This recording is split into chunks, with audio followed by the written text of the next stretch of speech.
Ladies and gentlemen, welcome to Chanel Jasmine, the best novel Chanel for romantic stories.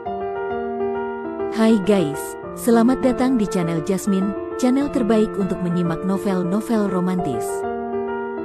Mohon dukung channel ini dengan subscribe, like dan share video-video yang ada di channel ini. Terima kasih.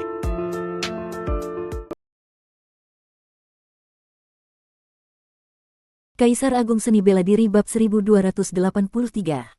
Sejak kemunculan penguasa suci leluhur api di reruntuhan medan pertempuran kuno, situasi di alam surgawi selalu berada dalam kondisi goyah dan penuh gejolak. Kini, api peperangan telah meluas keluar wilayah reruntuhan medan perang kuno, dan konstelasi kekuatan di alam surgawi membentuk pola kekuatan tiga pilar besar. Ketiga kekuatan besar ini terdiri dari 12 istana langit yang dipimpin oleh klan langit, wilayah ilahi leluhur api, dan sumber kekacauan. Di antara mereka, klan langit diperkuat oleh kehadiran penguasa Dao sejati Tianchu, menjadikannya kekuatan terkuat yang tak diragukan. Namun, baik penguasa suci leluhur api maupun raksasa kekacauan bukanlah lawan yang bisa diremehkan. Kedua eksistensi purba ini telah memulihkan kekuatan mereka sepenuhnya dan masing-masing berada di tahap akhir penguasa Dao, bahkan termasuk di antara yang paling puncak. Meski penguasa Dao sejati Tianchu memiliki tingkat pemahaman yang sangat tinggi dalam Dao, ia tetap tergolong rata-rata di antara para penguasa Dao sejati. Dalam pertarungan satu lawan satu, ia bisa dengan mudah menghancurkan salah satu dari mereka, tapi jika keduanya bersatu, maka bahkan dia pun akan kewalahan. Ketika Luo Xiu tiba di daratan alam surgawi, ia mulai memahami kondisi yang tengah berlangsung, namun yang membuatnya bingung adalah mengapa penguasa Dao sejati Tianwei belum juga turun tangan. Dengan kekuatan gabungan penguasa Dao sejati Tianwei dan penguasa Dao sejati Tianchu, seharusnya tidak sulit untuk membunuh penguasa suci leluhur api dan raksasa kekacauan. Lantas mengapa situasi masih terjebak dalam kebuntuan seperti ini? Pergulatan antar penguasa Dao sejati ini pun sulit dipahami oleh Luo Xiu, ia bahkan mulai tak bisa membedakan siapa musuh, siapa sekutu. Sebab di hadapan kepentingan mutlak, tidak ada lagi sekutu sejati, bahkan orang terdekat atau saudara seperjuangan sekalipun bisa gagal dalam menghadapi godaan kepentingan yang mutlak. Dan bagi para penguasa Dao sejati, kepentingan mutlak itu adalah kesempatan untuk menjadi abadi. Luo Xiu menggelengkan kepala, membuang semua pikiran tak berguna itu, dan kemudian memasuki salah satu kota yang dipenuhi kultivator bela diri, di mana ia dengan mudah bisa membeli peta sederhana dalam bentuk batu giok. Peta rincian seluruh daratan alam surgawi tentu tidak bisa diperoleh di tempat biasa, namun jika hanya ingin mengetahui lokasi dan arah keberadaan Menara Pedang Langit, hal semacam itu bukan rahasia besar dan cukup mudah diperoleh. Setelah mendapatkan informasi tentang letak Menara Pedang Langit, Luo Xiu tidak membuang waktu dan dalam waktu kurang dari 3 hari, ia telah tiba di dekat tempat itu. Menara Pedang Langit memang sebuah bangunan bertingkat, lebih tepatnya sebuah menara, tetapi yang membuatnya luar biasa adalah menara ini sepenuhnya tersusun dari senjata pedang. Setiap bagian menara, entah panjang atau pendek, lebar atau sempit, melengkung atau lurus, semuanya merupakan bilah pedang dengan bentuk yang beraneka rupa. Menara ini disebut Menara Pedang Langit, dan wilayah dengan radius 10.000 mil di sekitarnya merupakan wilayah kekuasaan sekte ini. Namun, meskipun memiliki wilayah yang sangat luas, jumlah murid Menara Pedang Langit tidak banyak, sehingga hanya dibangun beberapa paviliun dan aula di sekitar menara, sementara sebagian besar wilayah lainnya dibiarkan kosong dan tidak berpenghuni. Walaupun demikian, Menara Pedang Langit melarang keras pihak luar memasuki wilayah ini. Para kultivator yang fanatik terhadap Dao Pedang ini terkenal dingin dan keras kepala, siapapun yang berani melanggar batas 10.000 mil ini akan langsung dibunuh tanpa diberi kesempatan menjelaskan. Tapi tempat yang dianggap zona terlarang dan mengerikan bagi kebanyakan orang itu, bagi Luo Xiu serasa seperti taman bermain, bahkan saat ia sudah berdiri tepat di depan Menara Pedang Langit, tidak ada satupun orang yang menyadari keberadaannya. Menara ini tidaklah sederhana, gumam Luo Xiu seraya mendongak memandang menara di hadapannya. Ia bisa merasakan aura Dao Pedang yang tiada taraf dari bangunan itu. Dalam aura tersebut, terkandung pemahaman yang mendalam terhadap teknik pedang, mencapai tingkat yang sangat tinggi. Jika bukan karena ia telah memahami Dao abadi Dewa Perubahan, mungkin ia tidak akan bisa merasakan ini. "Siapa kamu?" Tiba-tiba sebuah suara terdengar dari belakang. Dari paviliun terdekat di kaki menara, muncul seorang wanita berbaju putih.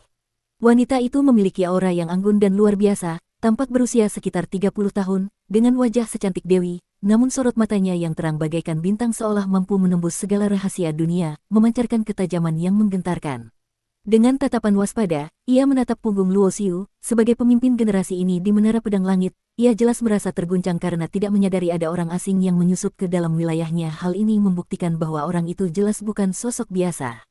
Jika saja ia tidak kebetulan baru saja keluar dari masa pengasingan, ia mungkin tidak akan tahu apa yang akan dilakukan pria itu. Siapa aku tidaklah penting. Yang pasti, aku tidak datang ke Menara Pedang Langit dengan niat jahat. Luo Xiu perlahan berbalik badan, matanya menatap wanita berbaju putih itu.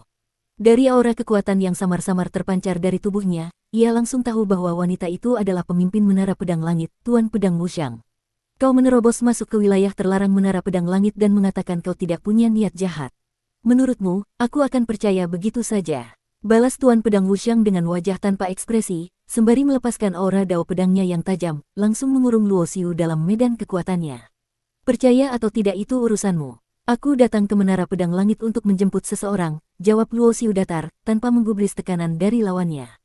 Kau benar-benar meremehkan Menara Pedang Langit, desis Tuan Pedang Wuxiang, lalu mengangkat tangan indahnya dan menebas. Boom! Sebuah cahaya pedang yang menyilaukan menembus langit, dan meskipun kekuatannya baru di tahap menengah kelas tertinggi, tebasan itu mengandung kekuatan sekelas puncak dari tingkatan tersebut. Namun, saat cahaya pedang itu tinggal berjarak 100 meter dari Luo Xiu, tiba-tiba terhenti, seolah tertahan oleh kekuatan tak kasat mata. Sebuah medan kekuatan. Tuan Pedang Wuxiang mengerutkan alisnya, lalu mengeluarkan sebuah pedang dari dalam lengan bajunya. Pedang itu tampak biasa saja, tapi begitu berada di genggamannya, aura tubuh wanita itu seketika berubah drastis. Jika sebelumnya Luo Xiu hanya merasakan aura dari seorang puncak tingkat menengah, kini saat pedang itu tergenggam, aura lawannya naik ke tingkat yang terasa seperti puncak dari tingkat akhir. Boom! Tuan Pedang Wuxiang kembali melancarkan satu tebasan. Kali ini, medan kekuatan Dewa Perubahan milik Luo Xiu tidak mampu sepenuhnya menetralisasi serangan itu, dan wilayah sejauh 100 meter di sekitarnya terkoyak terbuka. Kau bukan tandinganku. Luo Xiu menggelengkan kepala pelan, meskipun tebasan itu berhasil merobek wilayah kekuasaannya, namun setelah melewati lapisan demi lapisan pelemahan dari wilayah Dewa Perubahan, kekuatannya telah nyaris habis. Ia pun mengangkat tangan dengan tenang, menjentikkan jarinya, dan cahaya pedang itu hancur berkeping-keping. Jika tingkat kekuatan Tuan Pedang Wuxiang itu berada di tahap akhir level tertinggi, mungkin Luo Xiu harus mengerahkan seluruh kekuatan pamungkasnya untuk melawannya, namun karena perbedaan satu tingkatan besar, Tuan Pedang Wuxiang jelas bukan lawan sepadan. Kau pikir itu sudah seluruh kekuatanku? Tebasan barusan bahkan belum menggunakan setengah dari kekuatanku, ujar Tuan Pedang Wuxiang dengan nada datar. Aku tahu, Luo Xiu mengangguk, pandangannya tetap tenang, lalu berkata, aku juga begitu.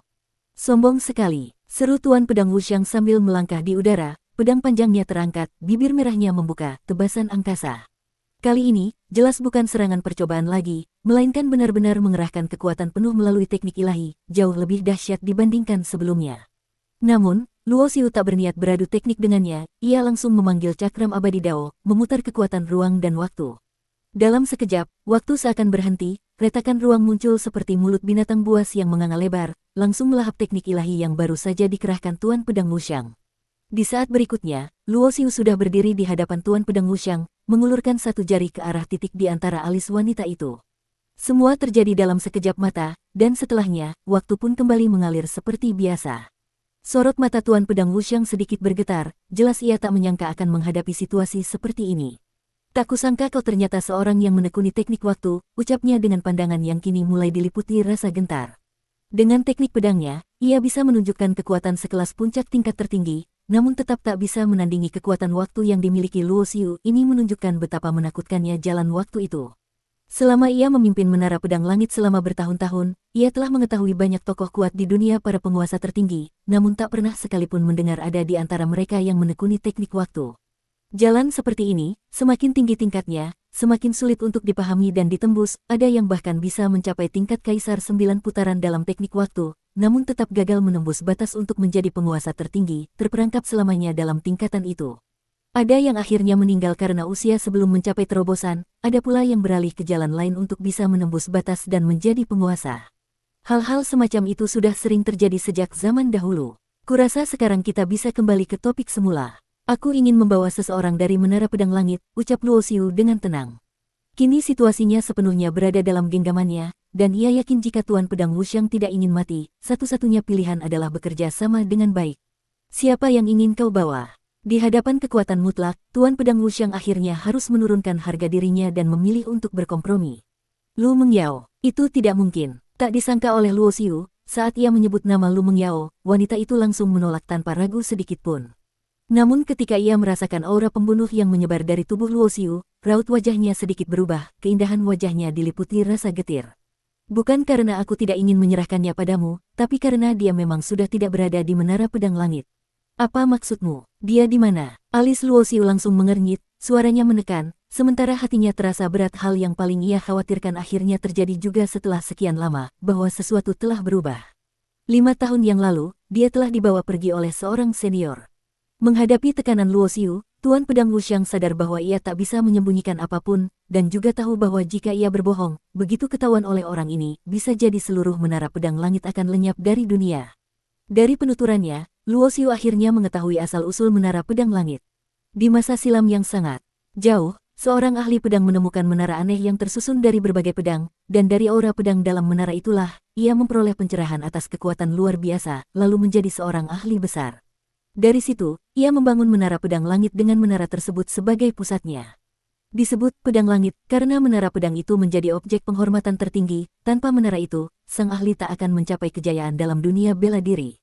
Alasan Tuan Pedang Wuxiang menceritakan semua ini adalah karena orang yang membawa Lu Mengyao pergi adalah sosok yang berasal dari dalam menara tersebut.